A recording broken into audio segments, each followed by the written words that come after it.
Miriam's scared of the water. I don't know how she's gonna date a guy in the Coast Guard. You know, we all get scared out there. I'm not afraid of the water, Bernie. It scares me at night, that's all. You can't see what's underneath. Just more water. Hey everybody, welcome to What the Flick. Ben, Christy, Alonzo, still no Matt, but he'll be back soon, I promise. We missed you, Matt. And we have just toweled off from the finest hours. We're still looking handsome and hunky. Yeah, so this is like The Perfect Storm, which I kept thinking about over and over and over again. This is about a giant boat in the waters off the coast of New England, off of the Cape specifically, and a massive storm comes and destroys it, like literally tears it in half, and then a plucky group of Coast Guard officers, what are you when you're in the Coast Guard? Coast Guarders. Members of the Coast Guard. I really apologize if you're in the Coast Guard and I was saying this wrong. Members of the Coast Guard. And a Navy guy. And a Navy guy go out in a tiny little boat to go and rescue the survivors of this tanker that has been literally split in half by a giant nor'easter. Everybody talks like this with varying degrees of success. Take a look. I repeat, conditions hazardous. We've got an 18-foot fracture in our hull. How do you want us to proceed? Over.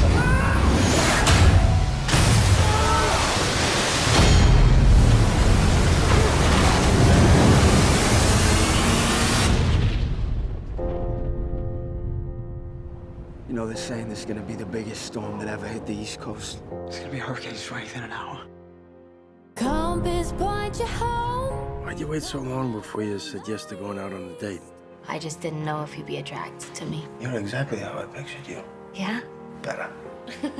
If we make it out alive from the depths What's this on the radio? Ship breaking up. She's a T2 tanker, split right in half. We got maybe 2-3 hours, and then we sink. of where you are.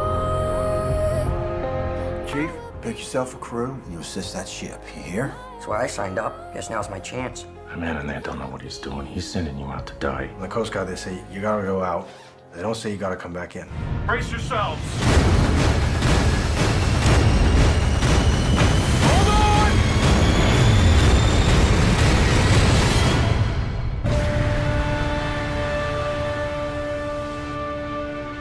There's a perfect storm. Yeah, All over again. it's the prequel to A Perfect Storm. Yeah, But 1952 is when it very takes place. imperfect, though. I mean, I'm sure the rescue itself was extraordinary, and there's an amazing movie to be made about it. And I almost think there's an amazing movie to be cobbled together from what's in this movie. Like, I think I think you could do a fan edit of this film that makes a lot more sense. Somebody will. But it's all over the place. I mean, you've got Casey Affleck out in the tanker that's been sheared in half and staying afloat, and that's the most interesting part. Yes. You've got Chris Pine and Ben Foster and company in the little, tiny boat out to rescue these guys. Although a lot of that looks very green screeny, and they don't seem to be all that cold for people who are soaking wet. They're wet, but they're like not shivering. you don't see anybody's breath. No one's shivering.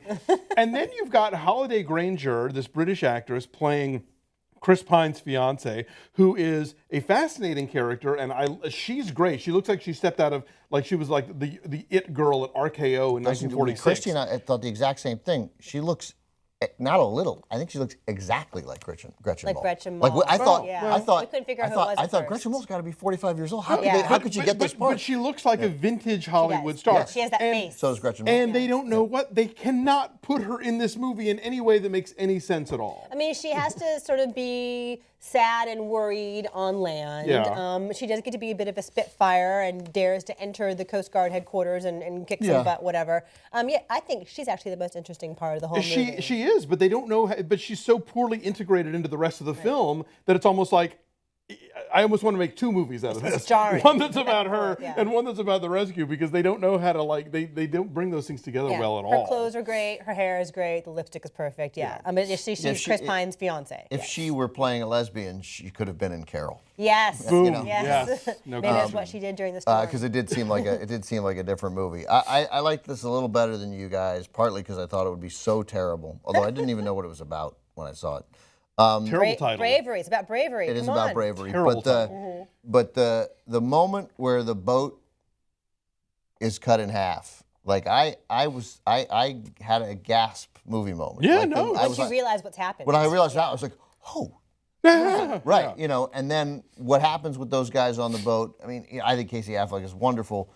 in general. There's a little, a lot of shucks in this, but the cast all around, like those guys are pretty good on the boat. It's exciting to, great as you character said, actors. Great character actors. John Ortiz, Abraham Ben-Ruby, right? Exactly. Those guys were really good, and they help. And Chris Pine and Ben Foster and Casey Affleck, and Eric Bana, although Eric Bana, the worst Southern accent I've heard in a long time. About this. So, Chris, we presume that he's the commanding Coast Guard officer, right? Yes. He sends the guys out, and it's super dangerous for the Coast Guard guys. The issue is the Coast Guard guys who join the Coast Guard because they want to save lives, but here they're like, can't we just go out and say we couldn't get over the bar, which is dangerous. The bar. Which is really dangerous. Right. Okay, but here's the thing that bugs me about this movie. They tell you about, oh, God, we can't get over this thing or we can't do that thing, and then they do it, and they don't explain through what circumstances they were able to circumvent all the reasons they couldn't do it before. Bravery. It just magically happens. It's just and bravery, Alonzo. That's not dramatically interesting. It's like, great that you guys did it, but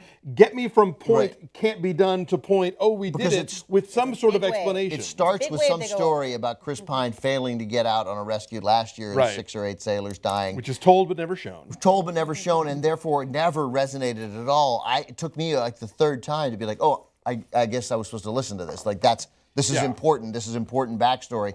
And then I think we were supposed to get from his wave riding, because he's supposed to be a great boat driver. Captain is the word you're looking for. I think it's boat driver. Is I think you're very old school. They've changed, technical here. They've changed it now. So, and he's like going in it like a surfers. Yeah. And, he's the yeah. So he but that again, I was like, I think we're supposed to think that this is dramatic, but we don't know. I suspect the book this is based on is fascinating. Yeah, sure, because it is true, and this was the rescue was successful for some of the people. But first of all, Eric Bana, because I presume the real story, that guy was Southern. Yeah. So what?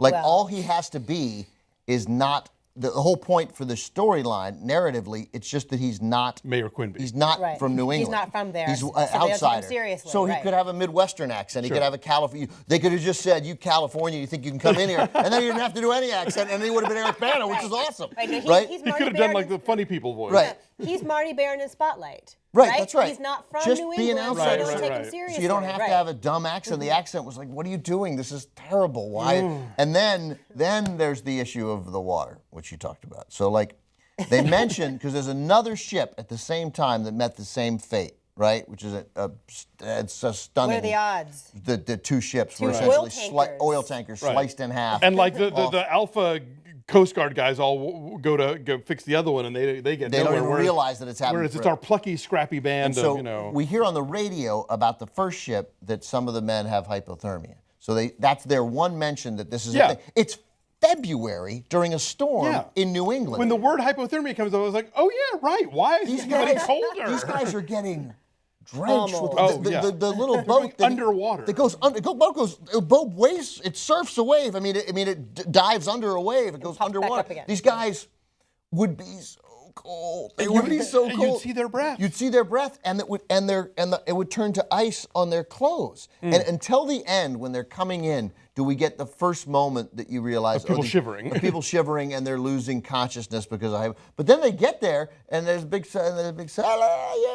and everyone's like, and they're having conversations. I mean, where are the ambulances? Right. Like these people will die. They'll die. They've been out in the winter for 3 hours. They will die, and they're like, no, I'm fine. I have a knit hat on. And then in the front of the boat, they have one of those guys rides the front of the boat. Get him off the front of the boat. He flies off of his little perch back into the middle of the boat. They're like, no, go back out there again. The boat's like the size of this desk. It pretty much is. Yeah. And they hold 32 people on it. That said, there were. No, again, the actual heroism is undeniable, but this movie is a mess. It's so edgeless. But that said, that moment was dramatic, and I like a good shipwreck movie. It's very earnest in a lot of ways, right? She looks like a Turner classic, starlet, and the movie itself is very earnest in a very old-fashioned way. It's like the Disney nonfiction film, Sometimes it works, like I love The Rookie, but then a lot of times it's this or $1 Million Arm or something. Well, it's good that you mentioned that, because the director of $1 Million Arm also made this. Oh, right, yes, Craig indeed. Gillespie. Yes. Since you mentioned it, yes, it is that same kind of Rookie was earnest, toothless kind of movie. And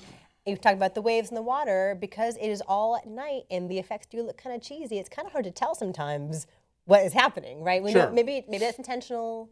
It's chaotic. It's cold and dark. I don't know, but yeah, this is the exact same director who did Lars and the Real Girl, which was an interesting movie. Basically the same movie. This is a little more water in this. No, but that was an interesting, daring, strange movie. So, and I was saying to Ben walking out, like, what a bizarre career trajectory to go from quirky little indie to like wholesome, feel-good Disney movies. Well, you know, you could be Colin Trevorrow. You know, there you go. You never know. The money How many is lines there. did Ben Foster have? He's like in almost every scene. He has like 7 lines. He's a lot of this, a lot of looking. But the cast really helps. The cast really helps. Yeah, the Navy guy is, I forget the actor's name, but he's also in Big Short and in Carol. He's all over the place. Right. Oh, yes. I can't remember his name either. Him. Okay, so what are our numbers then?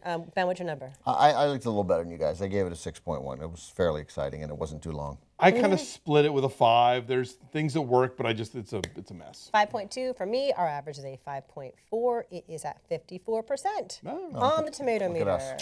Your wholesome January movie. Bye.